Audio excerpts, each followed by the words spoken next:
Yaxına gel, yaxına. Topçu Dekor bu günləri hardadır? Öz elimizdə, öz obamızda Topçu Dekorun məhsullarıdır, məhsullarımız. İstədiyiniz qədər burada məhsullarımız var. Bax, gəlin burada.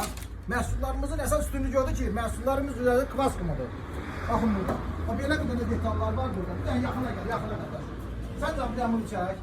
Yəni Şamaxıda belə bir məhsulların olmağı bizim fəxrimizdir. Bizim elimizdə, obamızda Topçu Dekorun belə gözəl məhsulları, detalları, əsas Şirvanşahlardır. Şirvanşahlar haradadır?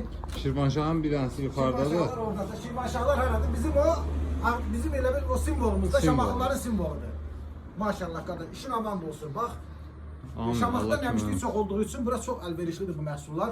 Elastikdir, üstü əsas bunun üzəridir, üzərdə kvas kumudur. Buyurun gəlin buradan. Buranın adresi hara gedir? Bura Nərmanov prospekti. Unvermağa qalxan yol, Mərkəz Unvermağa. Bəli. Hətta tonlarımız da var, elə bax. Mərkəz Unvermağa qalxan yol.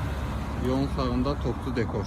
Maşallah. Topçu Dekorun məhsulları hər bir yerdə. Sağ ol qardaş. Hər bir məhsulumuz Allah var. xeyir versin. Burada çeşitlərimiz az olsa da belə sifarişlə Bəli, çatdırırıq. bəli. Buna bax, buna bax, buna bax. İstipola bax. İstipola bax, istipola.